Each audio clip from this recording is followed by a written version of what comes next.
My dad left to go to work at the Cedar Mercantile, and when he came home, I was still sitting in the high chair. I hadn't eaten a bite, and I never did eat that much.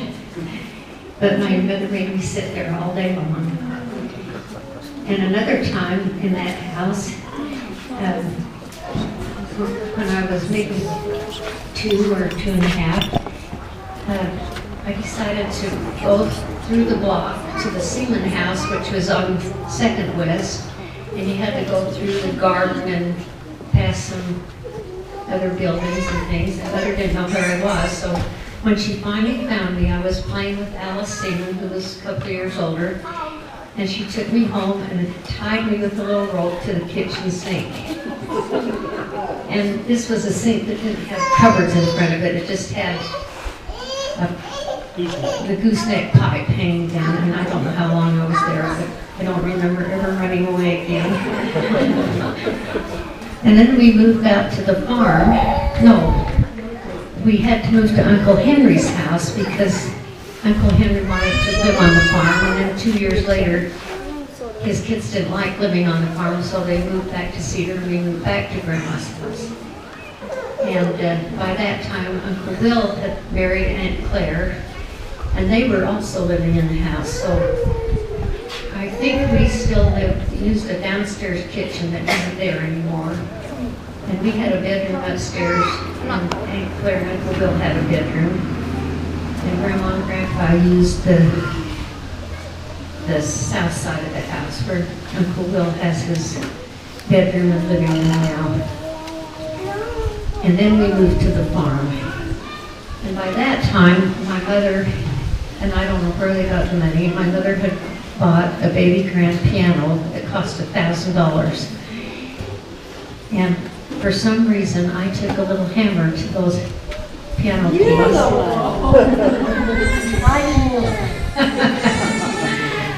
So those are mostly what I ought to tell. That's about as far as I ought to go. I would tell you though, one thing that interested me the other day, many years ago, my dad was eating an apple, and he ate the whole apple. He ate the peeling, core, seeds. He didn't eat the stem end of it. And I learned to eat apples that way. And the reason my dad did that is because they didn't have apples very often. We would get oranges in the wintertime, but all we had was canned fruit and vegetables. And if he was out riding the range, which he did most of his life, if he ever got hold of an apple, he ate every part of it. He didn't throw away anything.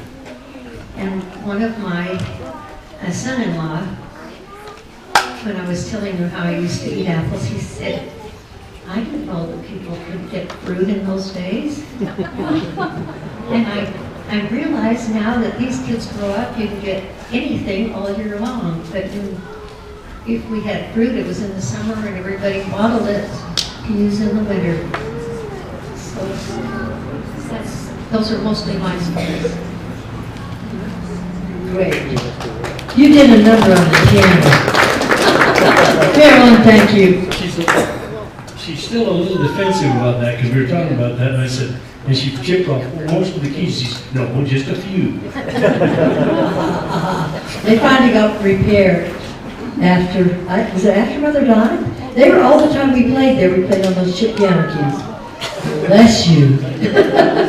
You know, also one of the things Dad said about the apple, green apple, we must all have learned to eat all the apple. Do you? Pretty much. Yeah, he used to say, well, the worms like the middle, so it must be the best part. So we all learn how to eat apples.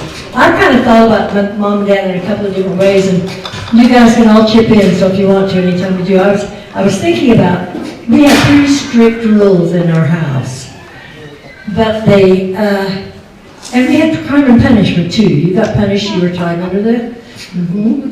I just remember some of mine were later. I had rules about when I was supposed to get back in the house. Did you do that for you? I could not come back from a party until if I was back after 11, I could be sure that wherever I was, my dad would appear at the door of the party and knock on the door or take me home. Always. So I always managed to get home before 11. Because one time doing that was just enough. But what Mother would do is, if I was late, is I'd be arriving on a doorstep on Main Street, and Mother would come out in her nightgown and greet my date and me at the door. I didn't do that very much after that either. And I also remember one time there was a house right next door to us. The little one, I still think it's still standing, one on Main Street, the next house. Marilyn Petty used to live in it. It was my great friend. The only time I can ever remember Mother really punishing me was when Marilyn and I, they were laying a tar street on Main Street. They were cleaning out tar.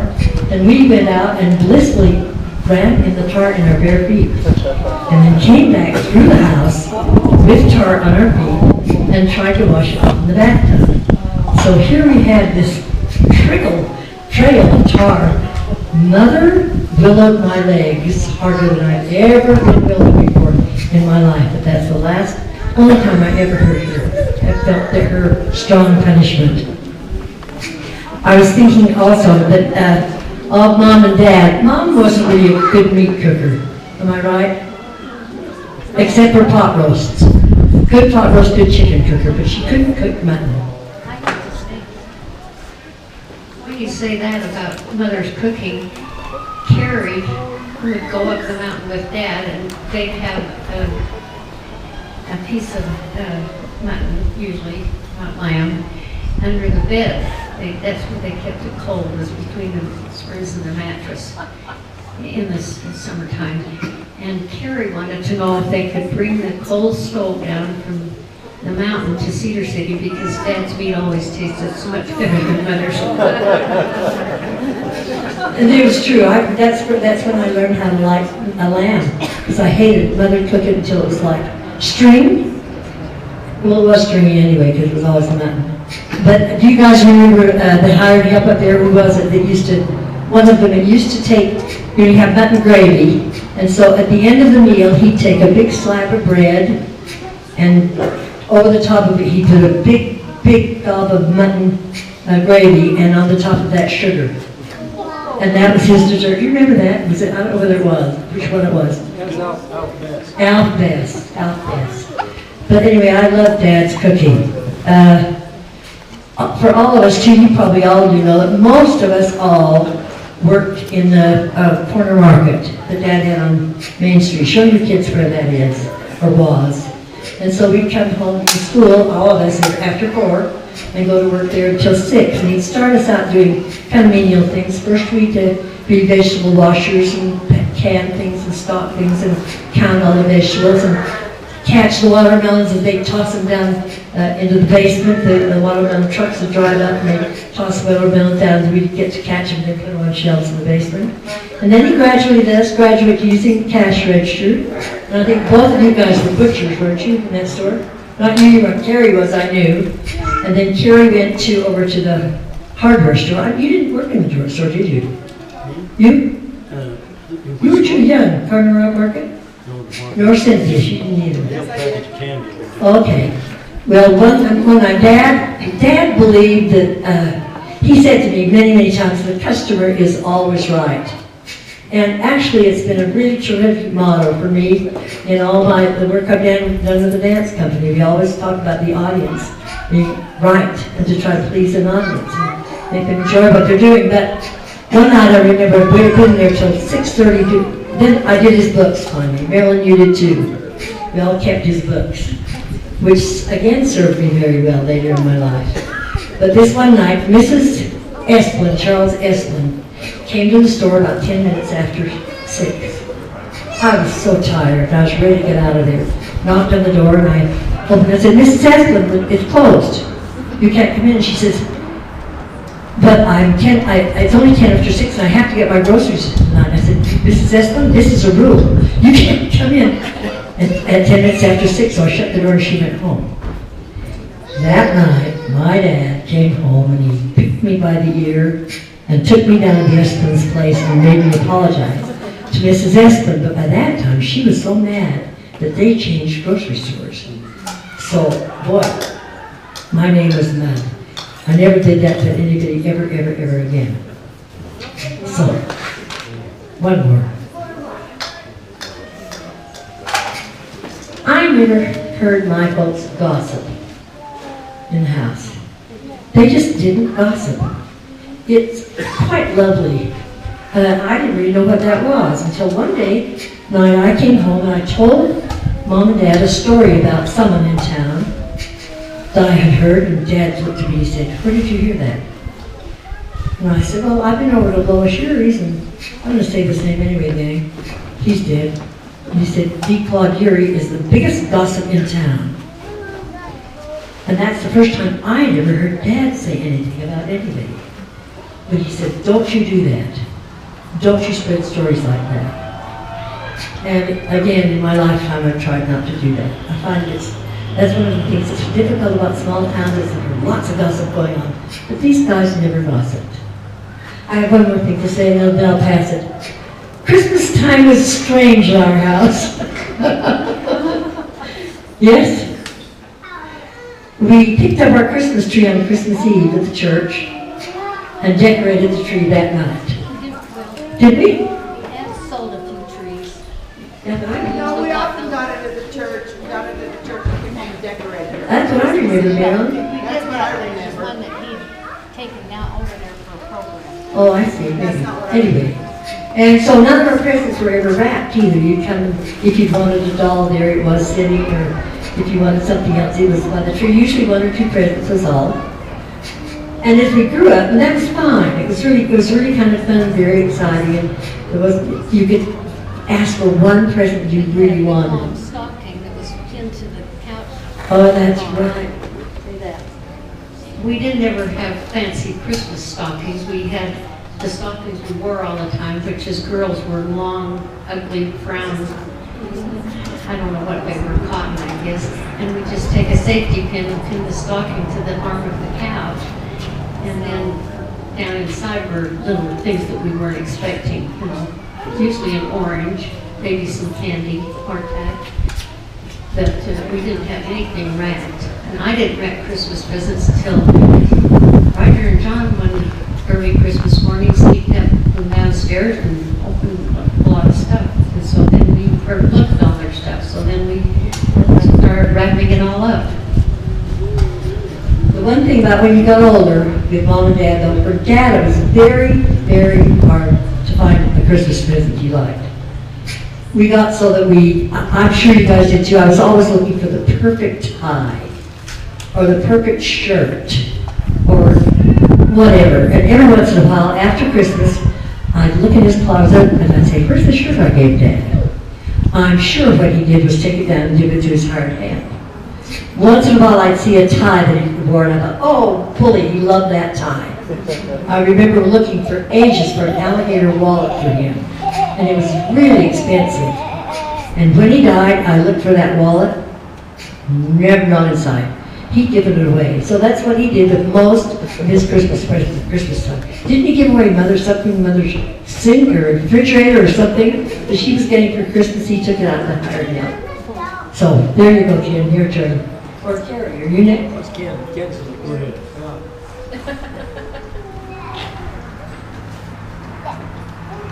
I'm going to tell a war story.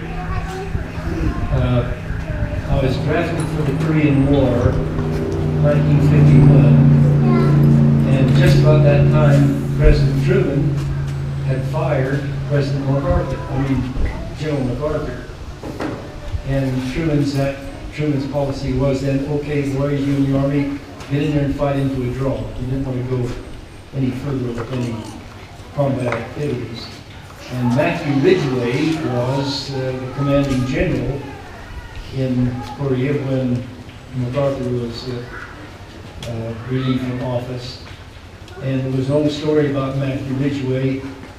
Every war campaign he came to with a brand new wife. And so that brings up a story about when Dad was drafted, and it turns out that we're here quite by accident. Because Dad was going with a young lady from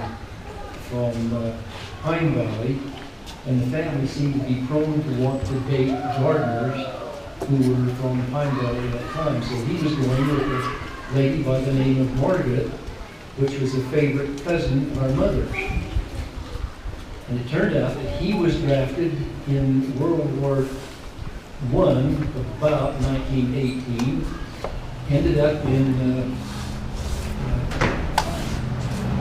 Seattle, Washington. I can't even remember the name. Fort Lewis. And a fellow by the name of Captain Quinn was in charge of his training group.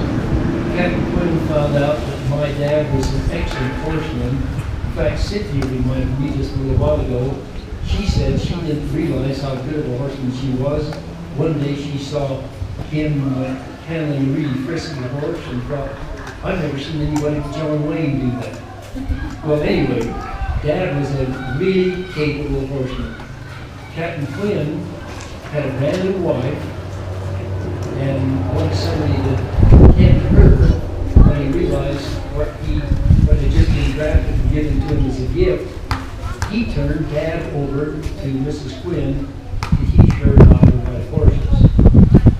And in the process, Mrs. Quinn took kind of a liking to him. I don't think Dad had any clue as to what he got into. Could have been a kind of serious situation. But he ended up teaching her to be a dang good horseman. In the process, one of the fellows who was in that group with Dad, glad to Margaret, that Dad was having an affair with the company commander's wife, and she told him to go fly a kite. So 10 years later, he finally got around to asking our mother to marry him when nobody else would go with him. So that's how we came about. Thanks to World War I. Cynthia. I have a fabulous story about Dad and horses too. First of all, I just have to say that we're telling horror stories about our mother, and I didn't in my entire life never knew anybody as kind and gentle as she was. She was unconditional in her love, and but you know what she did to punish me? They had in this old house, and we had a big, deep closet. And when she'd get mad at me, there was a trunk sitting in the back of it, and she put me on that and shut the door, so I sat in this dark closet until she got ready to let me out. Now that's a horror story. Well, I know, but that's why I was, yes, there was a closet in her room. I was in there, so I know what was in it. I'd have gotten out of there had there not been a door on it. Then, when she would get mad at me, on wash day usually, she would sit me in the corner. This is this woman that I can't believe we're telling the stories on her because she was the most perfect woman that ever lived. But anyway, She wasn't mean enough. she wasn't. She would sit me on a chair, and if I'd say, Mother, Mama, finally after she'd done enough of that, she said, I'm not your mother. And then my story about Dad was this one. He took me out to the 8 Mile one day, and there were about 6 horses that he had gathered up and put in a V-shape of a fence. And he said, all you have to do is stand out here and put your arms up. Keep them in there. Taking a while to herd them up, and he got them in there.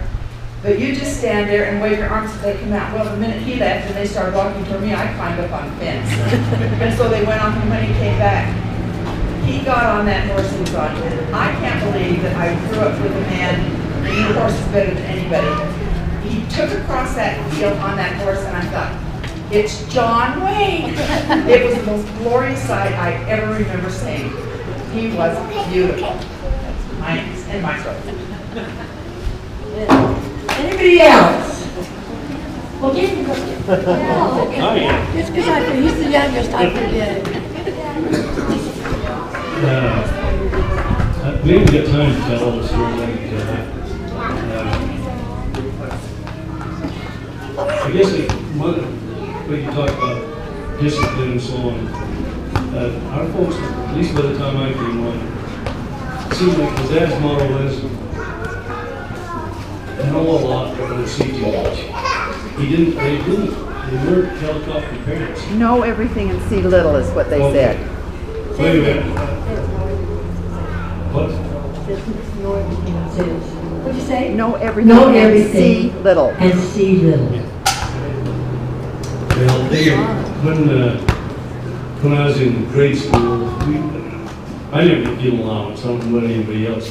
if you ever wanted money, you had to ask for it. So we never had, or I never had any money in my pocket. And I remember when Ace Portigood was downstairs, pulled what used to be the first end of the state, the Bank of Southern Utah. He had a sporting goods store down there, and I remember after school, as kids would go and look around in that store, and we all, they had all these neat things, and we didn't have any money, so one of my friends and I put a few things in our pockets. We didn't have the money to pay for it, and I think we must. Well, anyway, I know when we walked up the steps, it's where the Nelson Barber Shop was. Walked up the steps on Main Street. Who should I run into but Mother? She walked down from home and was going to the grocery store across the street to shop. And I guess I must have looked as guilty as sin, because she looked at me for a minute and then she said, "What have you got in your pockets?" I said, "Oh, my things."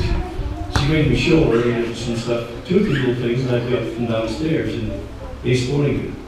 Well, I remember we walked over to the store on the corner from there, so I had to have been, that happened, but the store's open in 48, so I'd have been at least 11 or 12. Well, anyway, we just hung around the store until it closed, and walked up, and then we got in the car, drove down to Ace Terry's place, which was down by Westside Grocery. They sat in the car, sent me in the house to give the stuff back and apologize for taking it. Well, that ended my criminal career right there.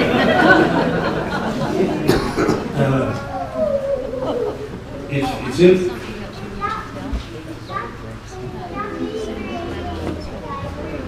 Oh, that would be good for these younger children to hear. Okay, I'll tell. But it's about the same time, all in that same time period, we had a guy working for us on the mountain that had a little Chinese pipe. And I just used to sit and watch him smoke that thing. I remember one of the great things about my life, I got to spend a lot of summers on the mountain living with hired men. And I remember one morning this guy, when I got up, he'd gone. I guess he left. And he left me this little pipe. And so I used to get, for something, we always had some coffee in the kitchen, just, I guess, in case some hired man came, there was a can of coffee that mother never used. I found out you could smoke this stuff. And so I put coffee in this little pipe and smoked it, and they found me doing it, or Dad got on to it somehow, and he said, "If you're going to smoke, sit out on the front porch and do it. Don't go hiding in the middle of the barn or someplace." So I remember Dad came home one night, and Mother was reading to me, and here I had been 10 or old enough to read myself. Anyway, she was reading to him, and I was smoking this pipe. What'd he say? Not a word.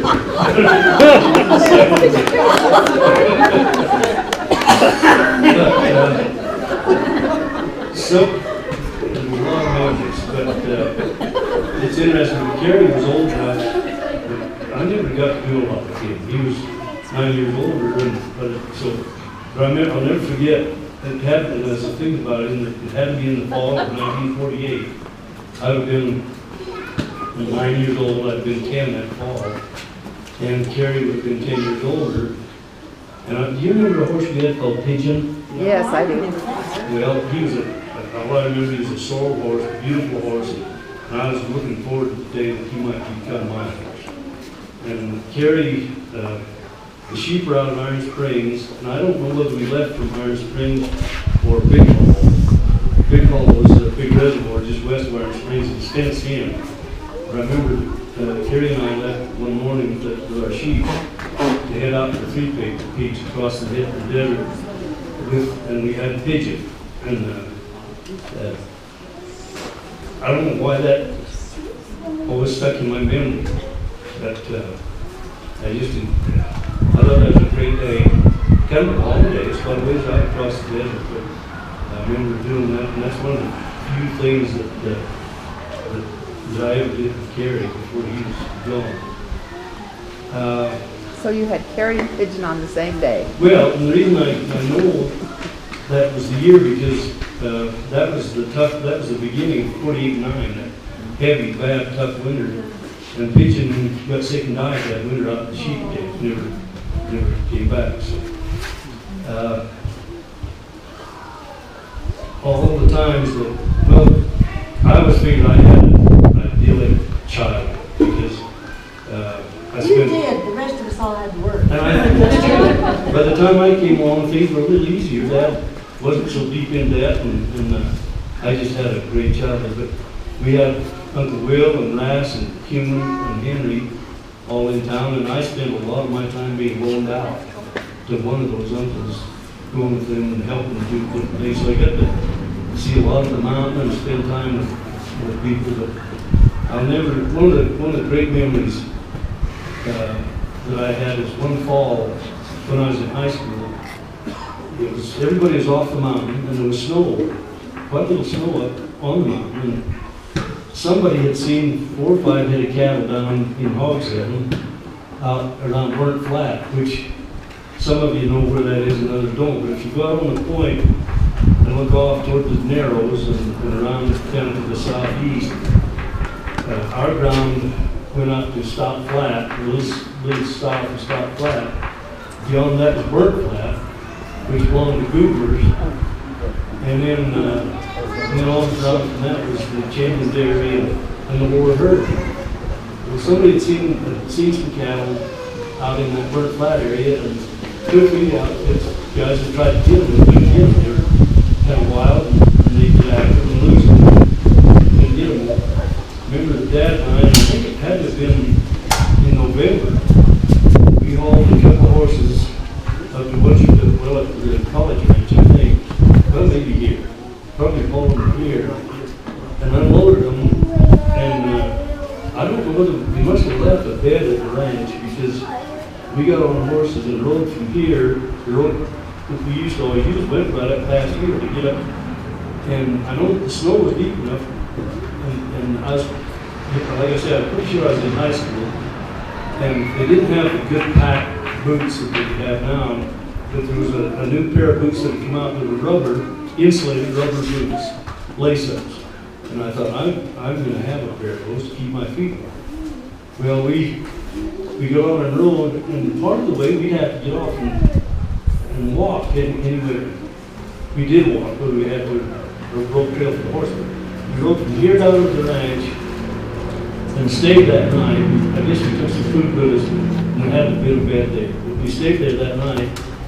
And the next morning we got up and rode down the gulch, out past Stop Flat and out in Burnt Flat.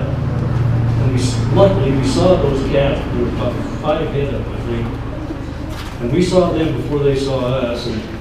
And Dad said, now you stay here and I'm going to work up and around and get behind them. So that before they see me, I can start them in the right direction. He says, when you see them start coming toward you, you come out in front of them and lead the way and start out the back of the trail and they'll follow you. And it's interesting that wild cattle will do that. They want to run, but if they got something to follow, they'll get behind. So anyway, I took off when I saw those cattle coming. I took off and headed up the trail. And they followed me almost up to the forks. And by then we had them, well, the forks is where the end of the point from where you and O'Neill could come together. And anyway, we got those cattle and took them back up to the ranch, put them in the trail that night and stayed. And then the next morning we drove them up out of there and down here and drove them down to the college ranch where there was a trail. And two things that I thought it was just such a great trip. I cherish that memory.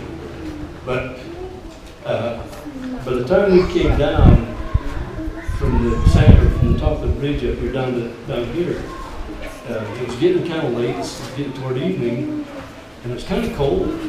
And so I remember getting off and walking some to get warm. And then I'd get on and ride. And by the time I got back down here, I'd been walking where my feet had got sweaty. And then riding, that had turned cold in my feet down here froze in those dang rubber boots. I don't think I ever wore those things again. They were just horrible. Because having your feet sweating. Then anyway, we had to, when we got here, went down and put them in the trail at the college ranch, loaded them and hauled them home, and then had to come back, make another trip. We only had that little 12-foot truck stock truck. So we came back and got our horses and they ended up loaning to a guy from down in Santa Clara. And I can't remember his name now, it's probably good. Because we called and notified him that we had the cattle, and he came up the next day, which I think was a Sunday. He came back up and said, thanks a lot. We spent 3 days getting those cattle, and that was his response was to say thank you. But, Let's keep our photographer's here. okay, So he's suggesting that the light is better up there, so it's going to be maybe move 4 tables up there. Carl, tell us where you want them. Everybody, this is Carl Hugh. Movie star. He is a movie star. From back up. Yeah, I'm standing 3 tables.